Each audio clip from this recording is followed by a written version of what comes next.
안녕하세요. 역사를 사랑하는 박사입니다.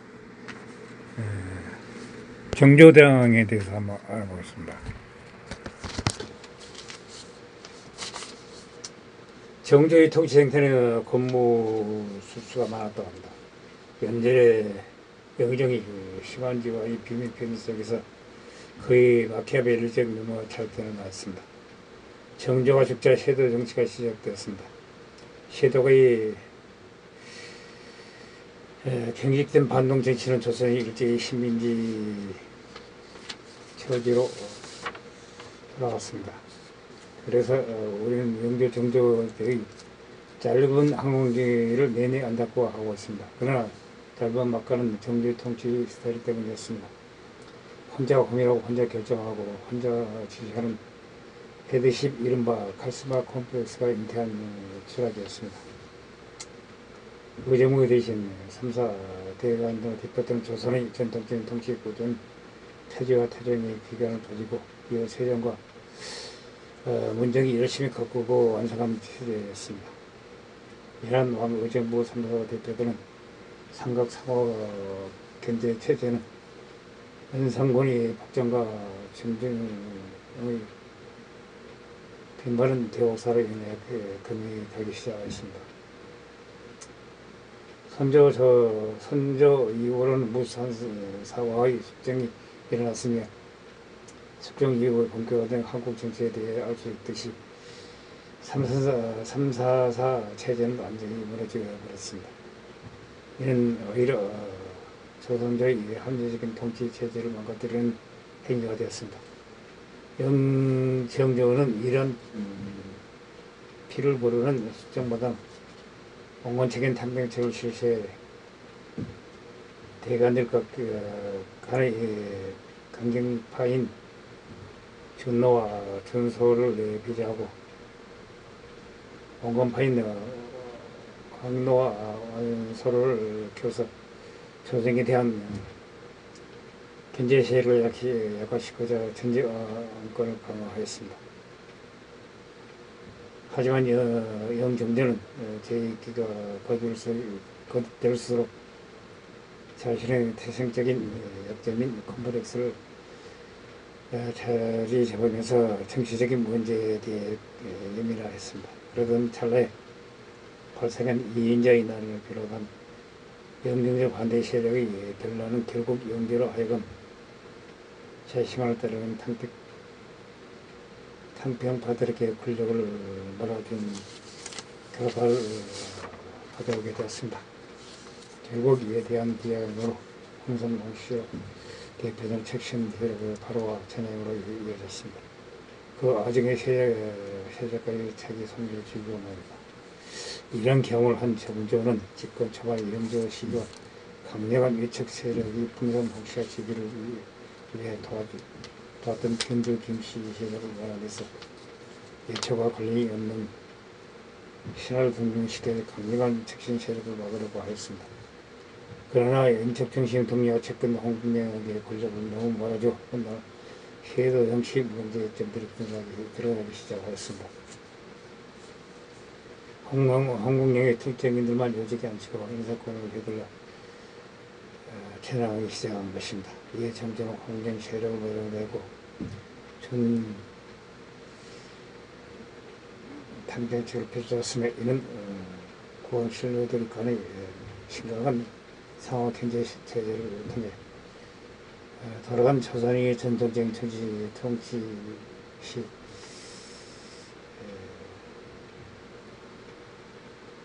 통치 구조를 회복하기 위한 것이었습니다. 정조가 추구하는 탐정은 그럼을 임금이 감당하는 구조적 한계를 가지고 있었습니다. 3. 손조의 시기와 함께 정순하고 김씨와의 수험전쟁이 시작됐습니다. 극단적인 전제 언권은 암시를 일척 거물에 살해사역으로 악용되었습니다. 정제에 의해 무료가 된 3사는 제 기능을 상실했으며 군주권을 견제할 수단을 쟁별하게 되었습니다. 분명한 정조의 실책이고 이로 인해 조선은 결정적인 타격을 공개했다고 볼 수 있습니다.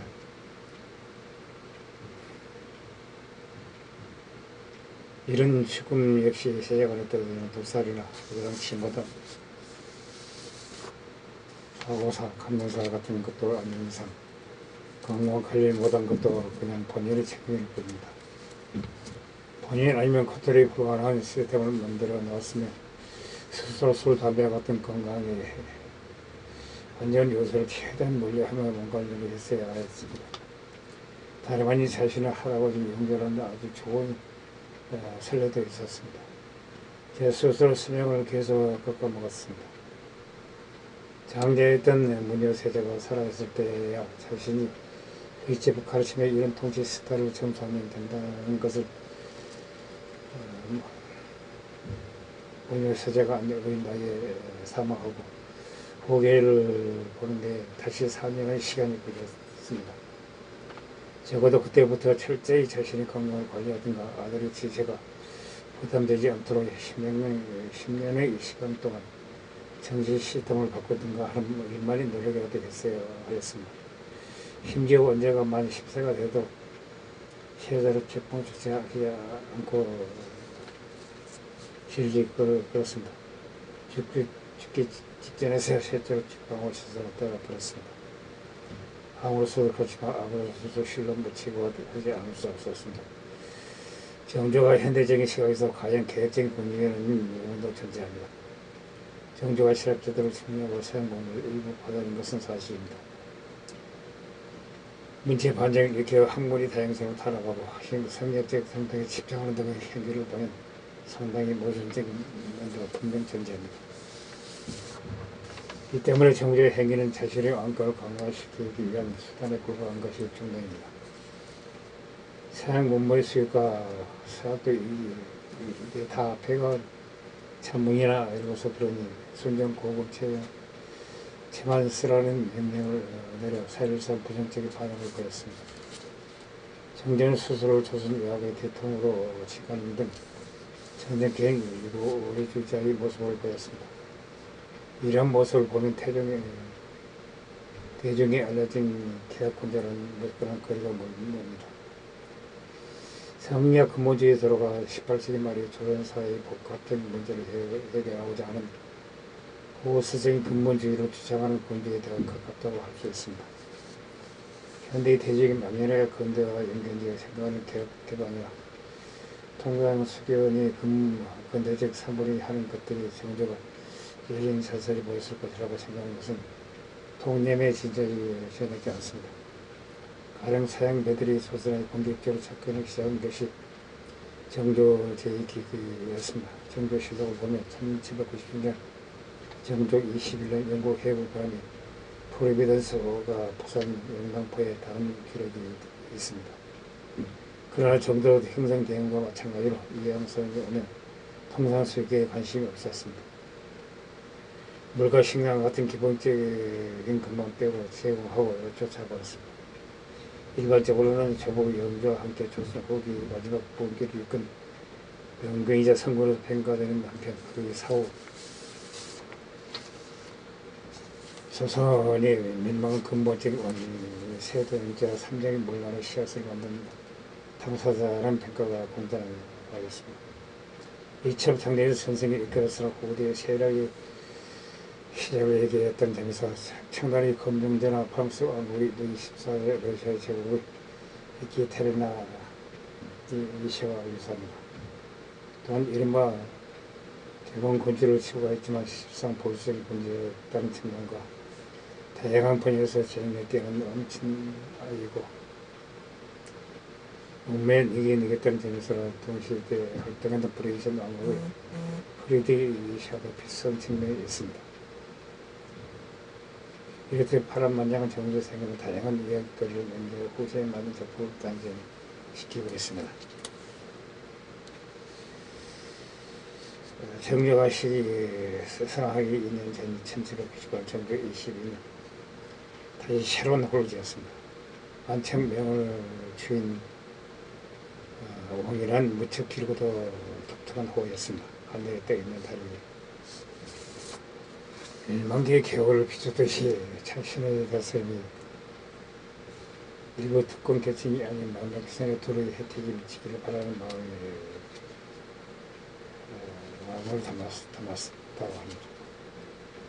특히 다른 호와는 달리 정부는 한참 명을 주인원에 담은 자신의 감정의 뜻과 의지를 조정해 오거든 신하와 학생들이 알 수 있도록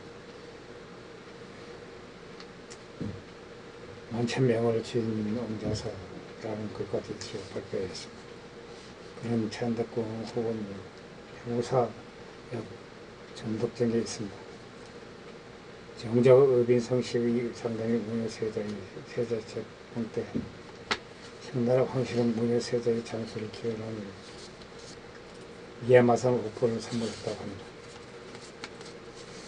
정전의 이 옥포를 복원하기 위해 설가사를 증거했으나 오늘날 그 옥포는 어디 있는지 행방이 알 수 없습니다. 정전은 시력이 나빠 안경을 애용하기도 했습니다. 시기한 지 23년째 해 1799년 눈이 나빠 안경을 썼던 기억이 있습니다. 정실 다만 본인이 공식 서석에선 쓰기가 부담스러웠는지 당과 같은 언급을 남겼습니다. 시력이 전단 이전보다 못 잊어서 경전의 문자는 안경이 아니면 알아보기가 어렵다. 안경은 200년 이후 처음 있는 물건이므로 이것을 쓰고 전해서 국사를 체감하는 사람들이 이상해 볼 것이다. 요즘 일기 등 문서를 상고해 볼 일이 있는데 역시 마음대로 붙어보기가 어렵다. 이는 예사로운 눈병이 아니었습니다. 기쁜 생각을 한다거나 복잡한 일이 있을 경우 어김없이 이상이 생겨 등골이 태양경과 좌우 옆구리 핵불이 타는 듯한 얘기가 있었다. 이것이 눈병의 원인이었다고 합니다. 간혹 시험사 불을 떼지 않는 온돌바닥에 누워있으면 몸이 열기가 바닥까지 차츰 따뜻해지며 처음에는 조금 시원하니 이는 전부 태양경이 불어라가 팽배해 있는 결과로서 나의 학문의 힘이 죽지 어디 힘이 혈기를 제어하지 못한 때입니다.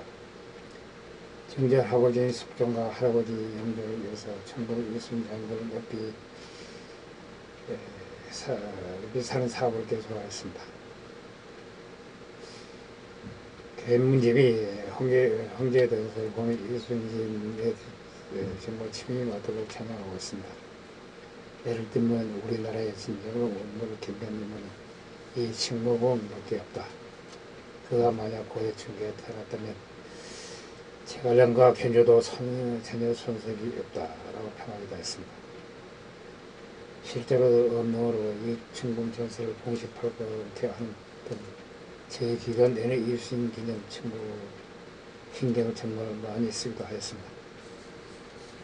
삼국지 청와대 황제 유선에 대한 평가 기록도 남아있습니다. 서진의 해저 이걸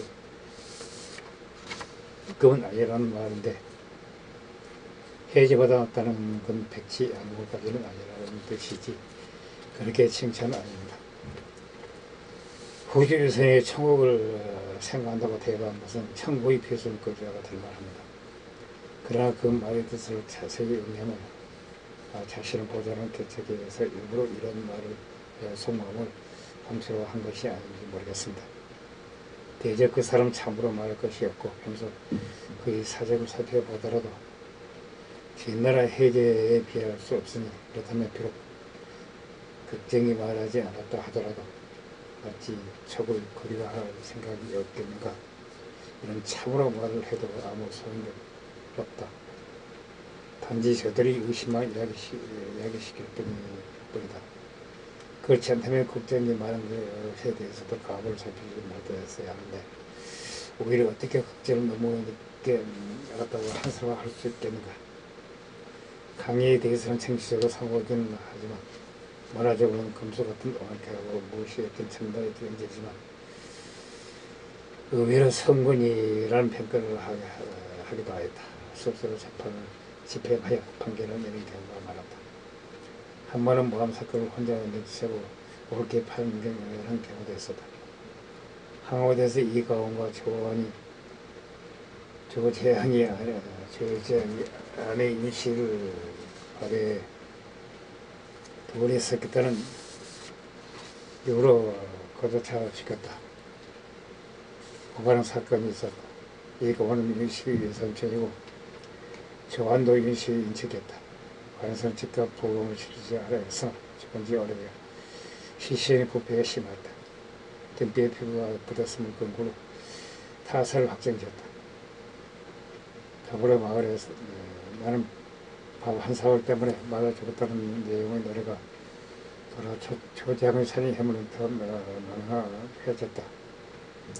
형제와 항의도 간섭성 조장의 살인 해물을 유죄로 보고 사형을 내릴 것을 주장하였다. 그러나 장기를 받은 정정은 범직이 그러한 노래는 온통을 알듯 말듯 숨기는 법이다. 너무 정확하게 범위를 확정짓고 있으니 둘이 의심스러우나 다시 조사하라는 명령을 했다. 곧 이해관이 노래를 지어 퍼뜨렸고 조한이 이해관의 꼬등이에 나가 헛장을 작성한 사실이 드러났다. 이해관이 조장에게 등대를 요구했으나 조장이 듣지 않아 우호하였다. 조장은 사형 직전에 무죄 판명됐고 이관 중심 입에 조한은 토양전배 체해졌다. 명의 다성 신문지의 어머니 시짓기 시험을 위해서 제 시간에 시를 쓰지 못하는 골로 차인득군 부영지 한강화대 등군 선도 기관으로서 크게 망신을 얘기했다. 저자는 신라 운명의 현대의 정도 고위획을 못도로 친 사건이 있었다. 운명하되 저는 한장 도사는 백성들의 묘를 직접 다가가 수리하는 경우가 많았다. 경쟁 한번 신녀들이 안전상에 문제로 들어 반나기도 하였어. 정도는 백성들의 나이에 70이고 백성이 격정을 통해 나에게 호소한 것, 영겁게 호소한 것과 같다. 그들이 잘못된 게 아니라 그들을 그렇게 만든 네가 잘못이다 라고 하였다. 이대무의 저서 원해저는 정도 시세에 벌어진 실제 사건과 정도의 현재 판결 내용과 나타나고 있다. 의변성시에 관한 기록을 보니 상당히 노메스트였던 것으로 보인다. 신하들의 복숭을 하사했다. 정조 19년 1795년 음력 6월 건골이 수성을 깨긴 정덕 후원 주합내와 규정의사 신하들을 책을 읽다가 잠시 잠이 들었다. 아침 그때 언명을 전하는 신내시가 온다는 급한 제가를 왔다. 졸단 신하들 깜짝 놀라 허겁지겁 내시를 맞았다. 내시가 들고 있는 소만이 붉은 보자기 안에 복숭아 담겨 있었다고 한다. 내시는 아울러 공원의 작은 복숭아가 아침 익었다. 신성이 복숭아는 사람을 장사하게 한다고 들었다. 지금 이렇게 하사람들은 각별히 기대하는 뜻이 담겨져 있는 것이다. 서방을 남겨두어 규정의 고기로 삼도록 하라는 임금의 말씀을 그대로 전했다고 한다. 희로 생활에 방문했던 유생들로 하여금 쪽지 시험에 비싼 시험을 치르게 한 적이 있었다. 한 번은 문제가 너무 어려웠다. 유생들이 단체로 백지 답안을 제출하다 노에서 쓴 경경원이 정교 어필 시국 제입장 재생 이런 글이 남아있다. 정조 본인도 얼마나 이렇게 썼는지 모태를 그냥 목으로 숲을 재버린 흔적이 고스란히 남아있어 정조의 불같은 성별을 엿볼 수가 있다. 이 사람은 조선의 영정조 시대의 분기라고 할 수 있는 영조 시대의 지적에 대해서 알아봤습니다. 항시 부족합니다. 양해 부탁드립니다. 감사합니다.